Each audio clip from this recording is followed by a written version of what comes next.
जय Hind everyone, my name is Gagandeep and I welcome you all on our YouTube channel name proud NCC. जैसा कि आपको पता है कि हमारा एक ही टारगेट है एनसीसी के सी सर्टिफिकेट एग्ज़ाम के अंदर ए ग्रेड लेना, और उसी टारगेट को ध्यान में रखते हुए हम आज कुछ मोस्ट इंपॉर्टेंट एमसीक्यू यहाँ पे डिस्कस करेंगे। सबसे पहला क्वेश्चन है, व्हाट इज़ द मजल वेलोसिटी ऑफ .22 राइफल। .22 राइफल की मजल वेलोसिटी कितनी होती है? तो .22 राइफल की अगर हम बात करते हैं तो सबसे पहला क्वेश्चन इससे रिलेटेड ये बनता है कि .22 राइफल की कैलिबर कितना होता है। तो इसका जो कैलिबर होता है वो 0.22 इंच होता है। इंपॉर्टेंट क्वेश्चन है, ये आपको ध्यान रखना है। इसके अलावा 0.22 राइफल जो होती है उसमें 5 राउंड आते हैं अगर हम डीलक्स राइफल की बात करते हैं तो। और इसका जो नॉर्मल रेट ऑफ फायर होता है वो भी हमारा कितना होता है, 5 राउंड पर मिनट होता है, 5 राउंड पर मिनट। लेकिन अगर इसके रैपिड रेट ऑफ फायर की अगर हम बात करते हैं तो वो होता है 10 से 15 राउंड प्रति मिनट, 10 से 15 राउंड प्रति मिनट। ये कुछ इंपॉर्टेंट डाटा है जो आपको याद रखना है। इसके साथ में जो इस क्वेश्चन में पूछा गया है कि इसकी मजल वेलोसिटी कितनी होती है, तो इसकी मजल वेलोसिटी होती है 2700 फीट प्रति सेकंड। Option C will be the correct answer. Next question, what is the effective range of .22 rifle. .22 rifle की कारगर रेंज कितनी होती है? तो .22 राइफल की जो कारगर रेंज होती है, कारगर रेंज या इफेक्टिव रेंज का मतलब यहाँ पे होता है कि जहाँ तक इफेक्टिवली, जहाँ तक कारगर तरीके से चीज़ों को शूट डाउन किया जा सकता है उसे हम इफेक्टिव रेंज या फिर कारगर रेंज बोलते हैं। और .22 राइफल के लिए ये होती है 25 गज। ऑप्शन ए करेक्ट आंसर है। Next question, what is the weight of an empty magazine of INSAS rifle. INSAS rifle की खाली मैगजीन का वजन कितना होता है? सबसे पहले आपको इंसास की फुल फॉर्म पता हो। इंसास की फुल फॉर्म होती है Indian small arm system. Indian small arm system, ये इंसास की फुल फॉर्म होती है, इंडियन स्मॉल आर्म सिस्टम। इसके अलावा कुछ जगह के ऊपर Indian new small arm system भी दिया होता है, तो आप ऑप्शंस के हिसाब से देख लेना, जो आपको ऑप्शन में मिले उसे आप करेक्ट आंसर के तौर पे यूज़ कर सकते हैं। इसकी खाली मैगजीन का जो वजन होता है वो कितना होता है? तो इसकी खाली मैगजीन का वजन होता है 90 ग्राम। ऑप्शन बी करेक्ट आंसर है यहाँ पे। Question number 4, what is the magazine capacity of 7.62 mm SLR। SLR की अगर हम बात करते हैं तो SLR की फुल फॉर्म होती है self loading rifle. Self loading rifle जो है वो SLR की फुल फॉर्म होती है, और इसका जो कैलिबर होता है वो होता है 7.62 mm। और इसकी जो मैगजीन कैपेसिटी होती है जो क्वेश्चन के अंदर पूछी गई है वो होती है 20 rounds. Option B correct answer हो जाएगा यहाँ पर। Next question, question number 5, what is the size of चिंदी फॉर क्लीनिंग .22 राइफल। .22 राइफल को सफाई करने के लिए चिंदी का साइज कितना होता है? चिंदी कुछ और नहीं है, कपड़े का टुकड़ा होता है जो कि सफाई के लिए यूज़ किया जाता है, और इसका जो साइज होता है वो 4x1.5 इंचज़ होता है। Option B correct answer. Next question, when is Indian army day celebrated. भारतीय सेना दिवस कब मनाते हैं? तो भारतीय सेना दिवस यानी कि इंडियन आर्मी डे जो है वो 15 जनवरी को मनाया जाता है। क्या आपको पता है कि इंडियन आर्मी डे 15 जनवरी को ही क्यों मनाया जाता है? क्योंकि इस समय पर हमारे भारत के पहले भारतीय जनरल बने थे इंडियन आर्मी के, जो कि जनरल KM करियप्पा थे। तो KM करियप्पा जी ने जब ज्वाइन किया था तो वो डेट 15 जनवरी थी, इसीलिए 15 जनवरी को इंडियन आर्मी डे के रूप में मनाया जाता है। आपको कमेंट बॉक्स में अब ये बताना है कि नेवी डे और इंडियन एयर फोर्स डे कब मनाया जाता है। नेवी डे और एयर फोर्स डे कब मनाया जाता है ये आप लोगों को बताना है कमेंट बॉक्स में। Next question, in which year was NCC established in India. Bharat में एनसीसी की स्थापना किस वर्ष हुई थी? तो भारत में जो एनसीसी की स्थापना हुई थी वो 1948 में हुई थी। अगर आपसे ऑफिशियली पूछा जाता है, ऑफिशियली अगर आपसे पूछा जाए तो 15 जुलाई 1948 यहाँ पे करेक्ट आंसर हो जाएगा। 15 जुलाई 1948 करेक्ट आंसर है एनसीसी की स्थापना के बारे में अगर हम कुछ और क्वेश्चंस को डिस्कस करते हैं तो हम ये बात भी कह सकते हैं कि एनसीसी के संस्थापक किन्हें माना जाता है। तो एनसीसी के संस्थापक के रूप में हम जानते हैं पंडित हृदयनाथ कुंजरू जी को। हृदयनाथ कुंजरू जी को एनसीसी के संस्थापक के रूप में जाना जाता है। नेक्स्ट क्वेश्चन, क्वेश्चन हमारा है, who gave the slogan give me blood I will give you freedom. तुम मुझे खून दो मैं तुम्हें आज़ादी दूंगा, यह नारा किसने दिया था? तो ये जो नारा दिया था वो दिया था सुभाष चंद्र बोस जी ने। ऑप्शन सी यहाँ पे करेक्ट आंसर है, Subhash Chandra Bose. Next question, question number 9, which of the following is called a citizen. नागरिक निम्न में से किसे कहते हैं? तो नागरिक की क्या डेफिनेशन है? नागरिक की वो डेफिनेशन होती है जिसे सोशल और पॉलिटिकल राइट मिले होते हैं, यानी कि option C correct answer. One who has a social and political right, जिसे सामाजिक एवं राजनीतिक अधिकार प्राप्त होते हैं उसे नागरिक कहा जाता है। Question number 10, in which state is a Bihu festival celebrated? Bihu का जो पर्व है वो किस राज्य में मनाते हैं? तो बिहू का जो पर्व है वो असम राज्य के अंदर मनाया जाता है। ऑप्शन सी करेक्ट आंसर है।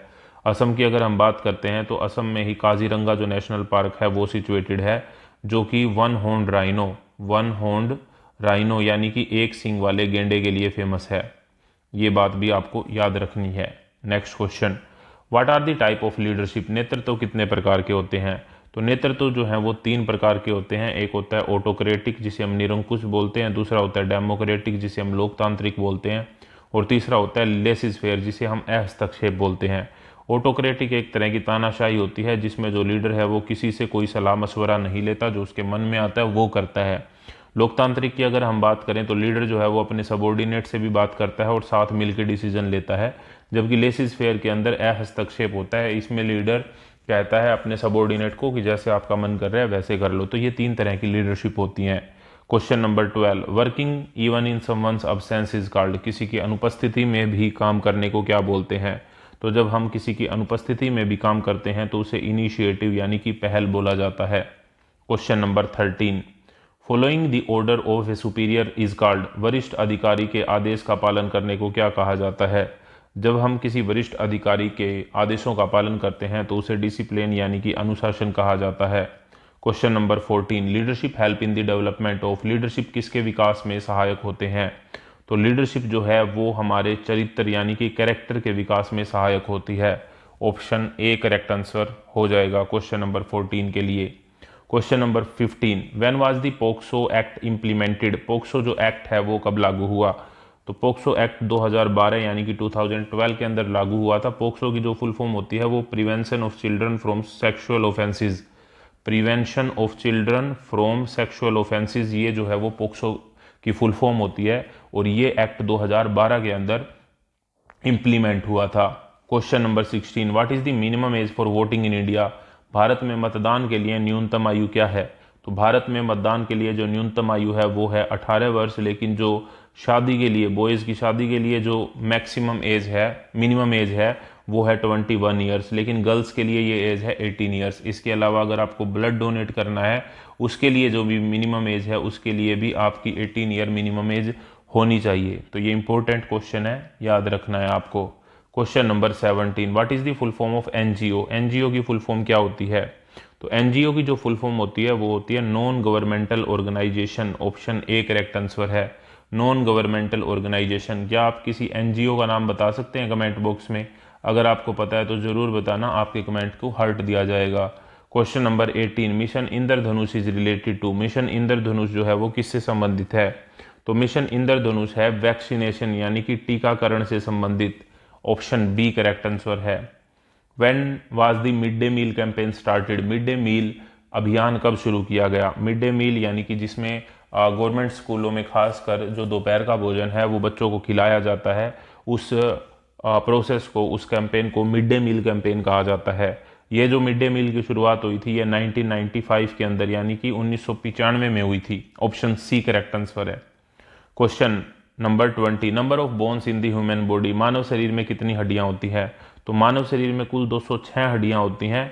आपको ये बताना है कमेंट बॉक्स में कि जो न्यूबॉर्न बेबी होता है, न्यूबॉर्न बेबी, उसके शरीर में कितनी हड्डियां होती हैं? न्यूबॉर्न बेबी के शरीर में कितनी हड्डियां होती हैं ये आपको बताना है कमेंट बॉक्स में। Question number 21, how many times does a healthy person heart beat in 1 minute? एक स्वस्थ मनुष्य का हृदय जो है वो 1 मिनट में कितनी बार धड़कता है? तो एक स्वस्थ मनुष्य का हृदय 1 मिनट में 72 बार यानी कि 72 टाइम्स धड़कता है। Question number 22, rabies disease is caused by the bite of? Rabies की जो बीमारी है वो किसके काटने पर होती है? तो कुत्ते के काटने पर जो है वो रेबीज नाम की बीमारी हो जाती है। Question number 23, according to WHO for how long should hands be washed with a soap? विश्व स्वास्थ्य संगठन के अनुसार साबुन से हाथ को कितनी देर तक धोना चाहिए? WHO की फुल फॉर्म आपसे कई बार एग्जाम में पूछी गई है। तो WHO की फुल फॉर्म होती है world health organisation. World health organisation, world health organisation. इसके अनुसार जब हम हाथ धो रहे हैं तो कम से कम कितनी देर तक हमें हाथों को धोना चाहिए?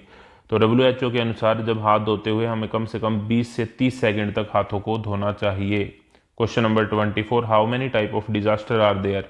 आपदाएं जो हैं वो कितने प्रकार की होती हैं? तो आपदाएं जो हैं वो दो प्रकार की होती है, एक होती है नेचुरल और एक होती है मैन मेड। नेचुरल डिजास्टर और मैन मेड डिजास्टर। नेचुरल का मतलब यहाँ पे प्राकृतिक से है, और जब हम बात करते हैं मैन मेड की तो वो कृत्रिम होती हैं। Question number 25, in which cities national institute of disaster management located? राष्ट्रीय आपदा प्रबंधन संस्थान जो है वो किस शहर के अंदर है? तो राष्ट्रीय आपदा प्रबंधन संस्थान जो है वो दिल्ली के अंदर है। और आपसे NIDM की फुल फॉर्म पूछी जा सकती है, तो ये याद कर लेना, national institute of disaster management. क्या आप मुझे कमेंट बॉक्स में NDRF की फुल फॉर्म बता सकते हैं, क्योंकि ये एक बार एग्जाम में आई हुई है, NDRF की full form. Question number 26, when was the natural disaster act made? प्राकृतिक आपदा अधिनियम कब बना? तो प्राकृतिक आपदा अधिनियम जो बना वो बना था 2005 में, option A. Question number 27, in which city is a para jumping facility available? Para jumping की सुविधा किस शहर के अंदर उपलब्ध है? तो पैरा जंपिंग की जो सुविधा है वो आगरा के अंदर उपलब्ध है, ऑप्शन बी करेक्ट आंसर है यहाँ पे। Where is the Himalayan mountaineering institute located? Himalayan mountaineering institute कहाँ पर है? HMI की फुल फॉर्म है हिमालयन माउंटेनियरिंग इंस्टीट्यूट, जो कि दार्जिलिंग के अंदर स्थित है, ऑप्शन सी करेक्ट आंसर है यहाँ पे। शिमला की अगर हम बात करते हैं तो शिमला में है आर्मी की ट्रेनिंग कमांड। आर्मी की ट्रेनिंग कमांड का जो हेडक्वार्टर है वो शिमला के अंदर है, और शिमला जो है HP यानी कि हिमाचल प्रदेश की राजधानी है। Question number 29, how many ropes are needed in parasailing? Parasailing में कितनी रस्सियों की जरूरत होती है? तो पैरासेलिंग में कुल मिला के 2 रस्सियों की जरूरत होती है, जिसमें एक रस्सी तो स्टैटिक होती है यानी कि स्थिर होती है, और दूसरी रस्सी जो होती है वो डायनेमिक होती है यानी कि गतिशील होती है। Question number 30, which country share the longest border with India? कौन सा देश भारत के साथ अपनी सबसे लंबी सीमा साझा करता है? तो बांग्लादेश जो है वो भारत के साथ में सबसे लंबी सीमा साझा करता है। क्वेश्चन एक ये भी पूछ लिया जाता है कि बांग्लादेश को पहले किस नाम से जाना जाता था? तो बांग्लादेश को पहले पूर्वी पाकिस्तान के नाम से जाना जाता था, और जब भारत पाकिस्तान का युद्ध हुआ 1971 वाला, उसमें हमने बांग्लादेश को आज़ाद करवाया था। 16 दिसंबर को 1971 को ये काम हुआ था, तो इसीलिए 16 दिसंबर को विजय दिवस के रूप में मनाया जाता है। और इस युद्ध के अंदर पाकिस्तान के 90,000 से ज़्यादा सैनिकों ने आत्मसमर्पण किया था, जो कि एक वर्ल्ड रिकॉर्ड है। लगभग 93,000 सैनिक थे जिन्होंने आत्मसमर्पण किया था, पाकिस्तान के 93,000 सैनिकों ने। और फिर हमने एक 1972 के अंदर शिमला समझौता के तहत इन्हें छोड़ दिया था। Next question, which line is between India and Pakistan? Bharat और पाकिस्तान के बीच में कौन सी रेखा है? तो भारत और पाकिस्तान के बीच में जो रेखा है उसे रेड क्लिफ लाइन बोला जाता है। लेकिन अगर आपसे भारत और चीन के बीच में पूछा जाए, भारत और चीन के बीच में, तो वो है मैकमोहन रेखा। इसके साथ ही अगर भारत और अफगानिस्तान के बीच में कौन सी रेखा है, ये अगर आपसे पूछा जाता है, भारत और अफगानिस्तान के बीच में कौन सी रेखा है, तो वो अगर आपसे पूछा जाता है तो वो डूरंड लाइन है। LOC की फुल फॉर्म आपसे पूछ ली जाती है, तो LOC की जो फुल फॉर्म होती है वो होती है लाइन ऑफ कंट्रोल। लेकिन अगर आपसे LAC की फुल फॉर्म पूछी जाए तो वो होती है line of actual control. Important question है, ध्यान रखने हैं। LOC जो है वो है भारत और पाकिस्तान के बीच में, LAC अगर पूछा जाए तो वो है भारत और चाइना के बीच में। Question number 32, India share its border with how many countries? Bharat कितने देशों के साथ अपनी सीमा को साझा करता है? तो भारत जो है वो 7 देशों के साथ में अपनी सीमा को साझा करता है। वे 7 देश कौन कौन से हैं आपको बताने हैं ये कमेंट बॉक्स के अंदर। और आपको कमेंट बॉक्स में ये ज़रूर बताना है कि आपको जो मेरा पढ़ाने का तरीका है वो कैसा लगता है, ये जो डिटेल जो मैं बताता हूँ वो आपको कैसी लगती है। मैं डेफिनेटली बता रहा हूँ कि अगर आप मेरी वीडियोज़ को रेगुलरली फॉलो कर रहे हैं तो आप 101% अपने एग्ज़ाम के अंदर A ग्रेड लेके आएंगे। आपको बहुत सारे क्वेश्चन एज इट इज़ आपके एग्ज़ाम में आपको देखने को मिलेंगे। क्वेश्चन नंबर 33 की अगर हम बात करें तो वो क्या है? क्वेश्चन नंबर 33 है, who is the supreme commander of the Indian armed forces? भारतीय सशस्त्र बलों के सर्वोच्च कमांडर कौन होते हैं? तो भारतीय सशस्त्र बलों के सर्वोच्च कमांडर होते हैं प्रेसिडेंट यानी कि राष्ट्रपति, और ये फर्स्ट सिटीजन ऑफ इंडिया भी होते हैं। फर्स्ट सिटीजन ऑफ इंडिया भी भारत के राष्ट्रपति ही होते हैं। ये भी इम्पोर्टेंट बात है, याद रखनी है आपको। What is the highest rank in the Indian army? भारतीय सेना में सर्वोच्च पद कौन सा होता है? तो भारतीय सेना में सर्वोच्च पद जनरल की रैंक होती है। इंडियन आर्मी के जो चीफ होते हैं, COAS जिसे हम बोलते हैं, COAS की फुल फॉर्म होती है chief of army staff. Chief of army staff, chief of army staff. जब मुझे RDC कैंप के दौरान इंडियन आर्मी के चीफ से मिलने का मौका मिला था 2016 के अंदर, तो उस समय पर इंडियन आर्मी के चीफ थे जनरल दलबीर सिंह सुहाग। जनरल दलबीर सिंह सुहाग। तो आपको अब बताना है इस समय पर, जब आप वीडियो देख रहे हैं तो इस समय पे हमारे आर्मी के चीफ कौन है, ये आपको कमेंट बॉक्स में बताना है। Next question, how many commands are there in the Indian army? भारतीय थल सेना की कुल कितनी कमान है? तो भारतीय थल सेना की कुल 7 कमांड होती हैं, 7 कमान, जिसमें उत्तरी कमान का हेडक्वार्टर अगर आपसे पूछा जाए, क्योंकि ये कई बार पूछा गया है, तो वह उधमपुर के अंदर, उधमपुर में उत्तरी कमान का। और ट्रेनिंग कमांड का जो है, ट्रेनिंग कमांड ये मैंने आपको बताया भी है, शिमला के अंदर है। तो ये कुछ 2 इंपॉर्टेंट है जो बार बार पूछे जाते हैं। वैसे आपको 7 की 7 कमांड कौन सी हैं और उनके हेडक्वार्टर कहाँ पर हैं, ये आपको पता होना बहुत ज़्यादा जरूरी है। Question number 36, in which year was the Kargil war fort? Kargil का जो युद्ध है वो किस वर्ष लड़ा गया? तो कारगिल का जो युद्ध है वो 1999 यानी कि 1999 में लड़ा गया था। और इस युद्ध के अंदर कैप्टन विक्रम बत्रा जी जो है वो वीरगति यानी कि शहीद हुए थे, कैप्टन विक्रम बत्रा जी। और इन्हें मिला था PVC। PVC की फुल फॉर्म होती है परमवीर चक्र। और परमवीर चक्र अब तक कुल मिल चुके हैं 21। और पहला परमवीर चक्र जो मिला था वो मिला था मेजर सोमनाथ शर्मा जी को, मेजर सोमनाथ शर्मा जी को। और अगर पूछा जाए कि मेजर सोमनाथ शर्मा जी को कब मिला था, तो 1947 में मिला था। ये बात भी आप याद रख सकते हैं। Question number 37, what is the strength of an infantry section? एक इन्फेंट्री सेक्शन की नफरी यानी कि संख्या कितनी होती है? तो एक इन्फेंट्री सेक्शन के अंदर कुल मिला के 10 जवान होते हैं। और इसी सेक्शन के बेस के ऊपर मेथड ऑफ जजिंग डिस्टेंस की अगर हम बात करते हैं कि दूरी का पता लगाने के तरीके, तो एक तरीका होता है सेक्शन एवरेज यानी कि सेक्शन औसत। इसमें सेक्शन के 10 के 10 जवानों से पूछा जाता है कि सामने दिखाई दे रहा ऑब्जेक्ट आपको कितनी दूरी पर लग रहा है, फिर उन सभी की एवरेज ले ली जाती है और इस मेथड को हम सेक्शन एवरेज मेथड कहते हैं। Question number 38, what is the length of the service protector? Service protector की लंबाई कितनी होती है? तो सर्विस प्रोटेक्टर एक स्केल की तरह होता है जिसकी लंबाई 6 इंच होती है और इसकी चौड़ाई 2 इंच होती है। तो ये बात आपको याद रखनी है। आयताकार इसकी शेप होती है, ये बात भी आपसे कई बार पूछ ली जाती है। इंग्लिश में बोलें तो रेक्टेंगुलर, रेक्टेंगुलर शेप का होता है। Length is 6 inches and width is 2 inches. ठीक है, तो इसे हम सर्विस प्रोटेक्टर बोलते हैं। Question number 39, which colour is use to represent water bodies on a map? मानचित्र में पानी का स्थान दिखाने के लिए किस रंग का प्रयोग किया जाता है? मानचित्र में पानी का स्थान दिखाने के लिए ब्लू कलर यानी कि नीले रंग का प्रयोग किया जाता है। क्या आपने वो सॉन्ग सुना है, आज ब्लू है पानी पानी? ठीक है, तो उससे आप याद रख सकते हैं नीले कलर का यानी कि ब्लू कलर का प्रयोग किया जाता है वाटर बॉडीज को मैप पर दर्शाने के लिए। Question number 40, map distance is measured through which instrument? मानचित्र पर दूरी किस उपकरण के माध्यम से मापी जाती है? तो वो हम मापते हैं सर्विस प्रोटेक्टर के माध्यम से, ऑप्शन सी। वैसे सर्विस प्रोटेक्टर बियरिंग मेजर करने के लिए भी यूज होता है। North direction is at how many degree? उत्तर दिशा जो है वो कितनी डिग्री पर होती है? तो अगर हम इस तरीके से देखते हैं तो ये हमारा नॉर्थ होता है, ये साउथ होता है, ये ईस्ट होता है और ये वेस्ट होता है। 0 डिग्री से हम स्टार्ट करते हैं, ये फिर 90 डिग्री हो जाता है, ये 180 डिग्री हो जाता है, ये 270 डिग्री हो जाता है और दोबारा से अगर इसमें 90 जोड़ेंगे तो 360 डिग्री हो जाता है। तो नॉर्थ के ऊपर 2 आ गए, या तो 0 डिग्री या फिर 360 डिग्री। तो ऑप्शन सी हमारा यहाँ पे करेक्ट आंसर होगा। अगर आपसे पूछा जाता कि ईस्ट कितने डिग्री पे है तो वो 90 डिग्री हो जाता। अगर आपसे पूछा जाता साउथ कितनी डिग्री पे है तो 180 डिग्री पे हो जाता। और वेस्ट अगर आपसे पूछा जाता तो 270 डिग्री पर हो जाता। नॉर्थ मतलब यहाँ पे उत्तर से है, हिंदी वाले उत्तर, और ये हमारा हो गया दक्षिण, ये हो गया हमारा पूर्व और ये हमारा हो गया पश्चिम। तो सभी को ये अच्छे से याद रखना है। Question number 42, how many degree does an open hand 5 figure measure? हाथ की 5 उंगलियां खुली रखने पर कितने डिग्री मैक्सिमम जो है वो हम मेजर कर सकते हैं? तो जो ये इसका करेक्ट आंसर है वो है 19 degree. Option C correct answer है। Which word is use to give fire control order? Fire control order देने के लिए किस शब्द का इस्तेमाल किया जाता है? तो फायर कंट्रोल ऑर्डर देने के लिए जो शब्द जो हम यूज करते हैं वो है ग्रिट।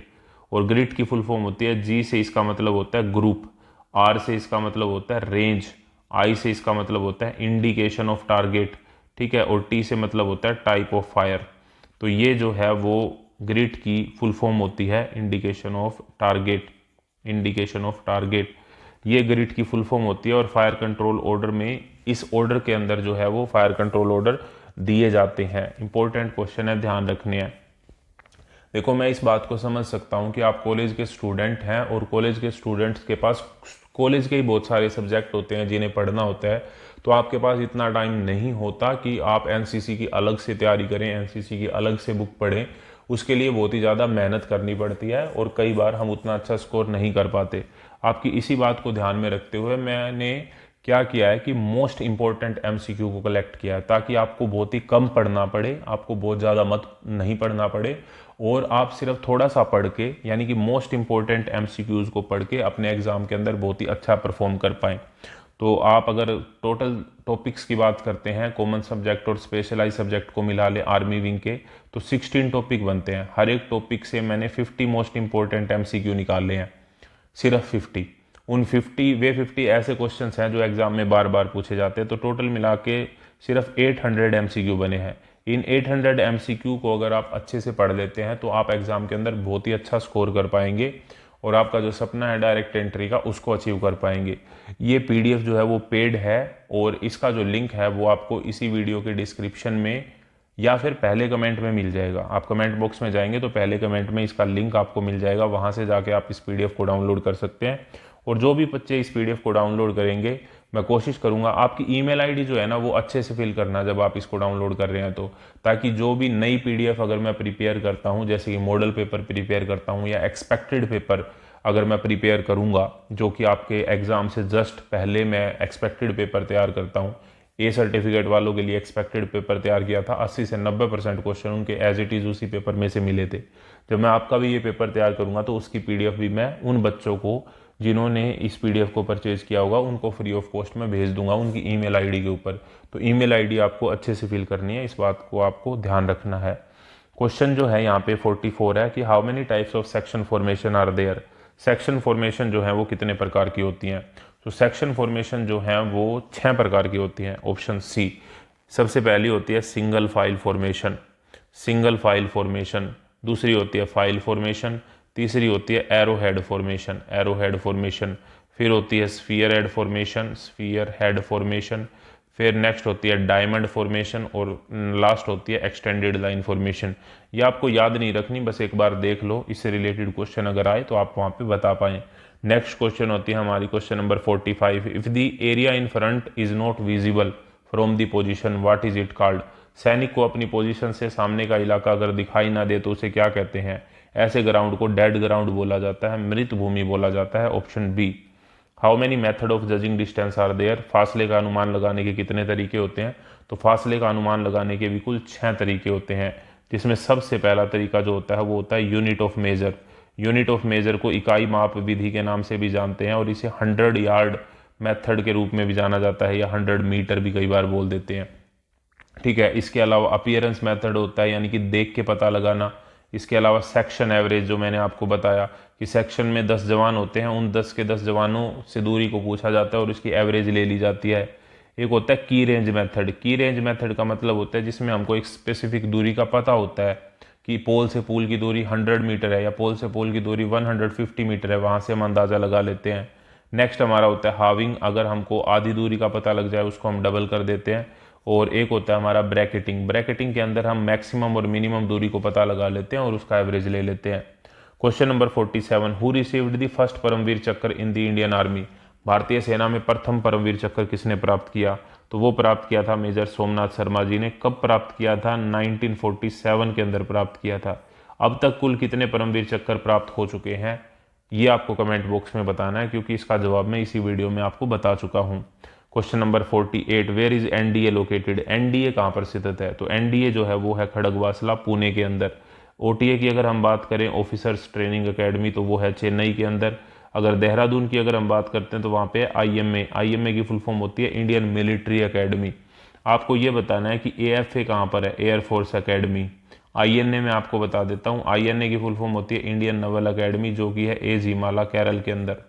एजिमाला केरल के अंदर जो है वो आईएनए है, Indian Naval academy. Important academies हैं, इनका आपको पता जरूर से जरूर होना चाहिए। Question number 49, what is the full form of RT. RT की फुल फॉर्म क्या होती है? तो आरटी की फुल फॉर्म होती है radio telephony, option B. How many types of calls are there in communication. संचार में जो कॉल होती है वो कितने प्रकार की होती है? तो संचार में जो कॉल होती है वो 3 प्रकार की होती हैं। सबसे पहली कॉल जो होती है वो होती है सिंगल कॉल, दूसरी जो होती है वो होती है मल्टीपल कॉल, और तीसरी जो होती है वो होती है नेट कॉल। तो ये 3 तरह की जो है वो कॉल्स होती हैं जब हम कम्युनिकेशन की बात करते हैं। ये भी इंपॉर्टेंट क्वेश्चन है, आपको याद रखना है। आई होप ये वीडियो आपको अच्छी लगी होगी। अगर ये वीडियो आपको अच्छी लगी है तो आपका पूरा फर्ज बनता है कि आप अपने दोस्तों के साथ, अपने एनसीसी फ्रेंड्स के साथ इस वीडियो को शेयर करें, ताकि वे भी एग्ज़ाम में ए ग्रेड लेके आएँ और अपना जो ऑफिसर बनने का सपना है या फिर आर्मी को ज्वाइन करने का सपना है उसको वे अचीव कर पाएँ। So thank you very much friends. जय हिंद, जय भारत।